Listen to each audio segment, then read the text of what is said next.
I've just received the second parcel to make up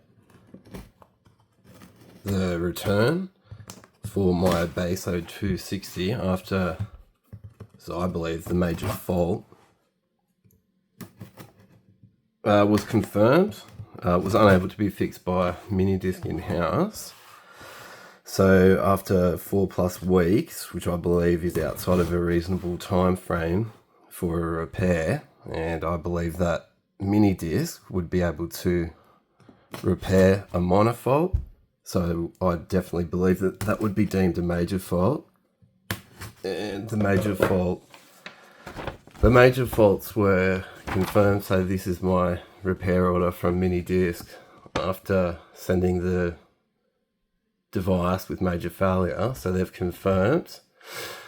So it took 4+ weeks, which I don't believe is within a reasonable time. And I also believe that these are major failures, with it being failure of Bluetooth, failure of Wi-Fi, and then also failure of the SD card holder in the device. So I had to take that to a computer shop for them to remove it.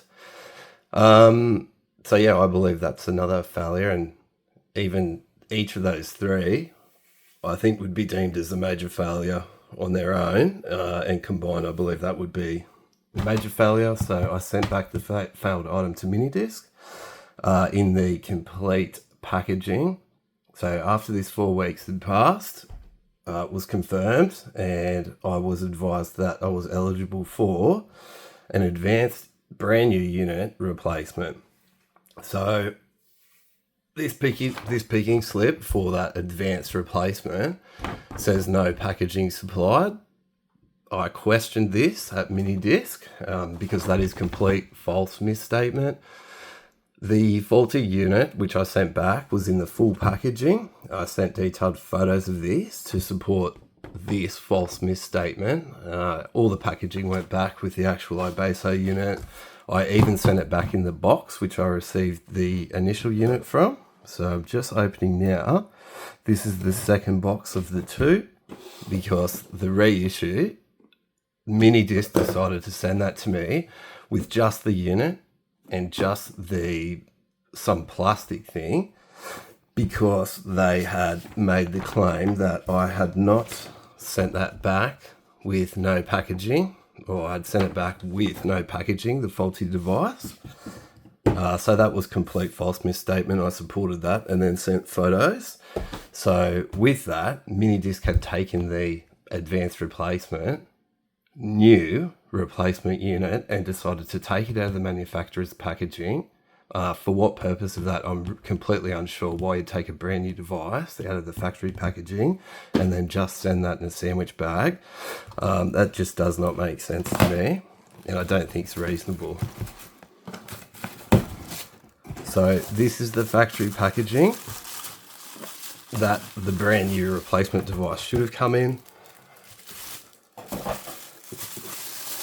So this packaging for the iBasso DX260 is issued by iBasso for a brand new unit, and this unit box for the actual unit is designed by iBasso, as I believe, to actually protect the device. So there's significant sized box for the actual unit which is inside that, and you can hear there's no movement to that. There's a lot of foam padding in there, which I'll just show you now.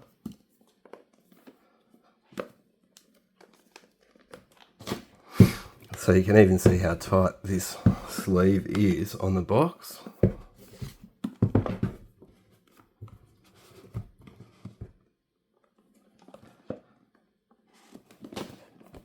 So that's to protect the device. And then when we open it, you can see that there's foam padding on the top. Very thick cardboard box. So your foam padding on the top, the device would sit, when you buy one new, within here. This is all padded and protected. See, and it's even got a hard plastic backing to support the device for any kind of movement in transit.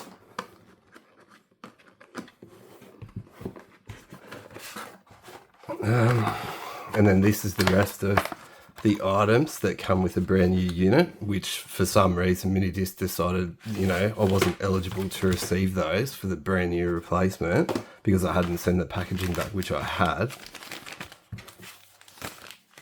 So that should have come with a brand new item in the first instance. I don't believe that a new item should have been separated it from the manufacturer's packaging.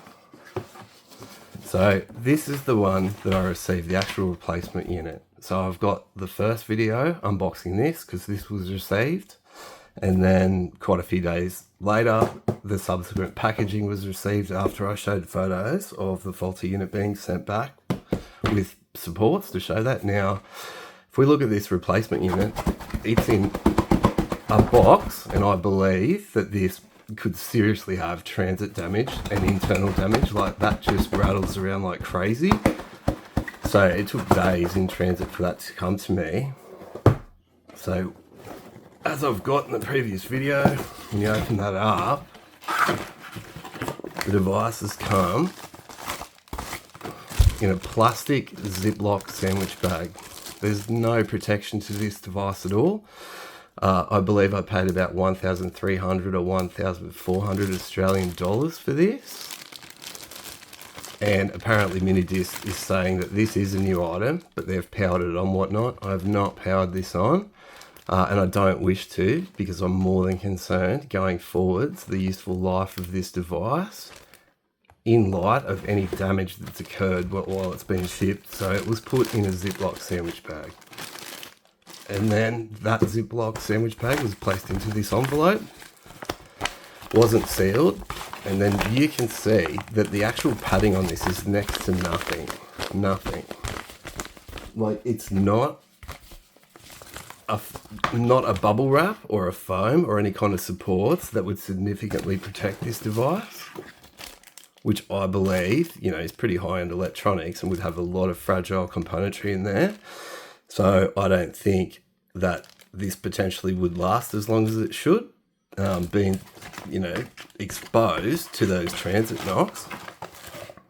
I also don't believe that if I had have sent this back to Minidisc, like, let's say for instance sake that this was the faulty unit that was sent back to Minidisc, if I had have sent this back in a Ziploc sandwich bag, which is then placed in an envelope,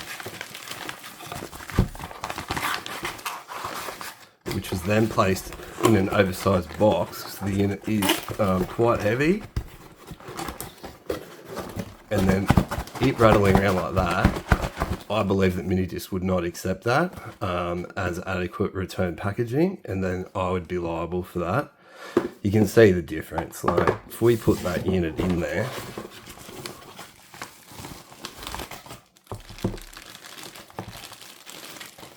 as it's supposed to have come,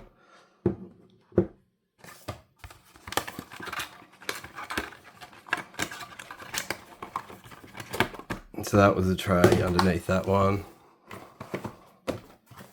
Sorry, I've got it the wrong way. This is the bottom. This was the tray with the accessories for a brand new unit. Then this tray sits in there. Then the device, which should have come in this packaging, as I believe.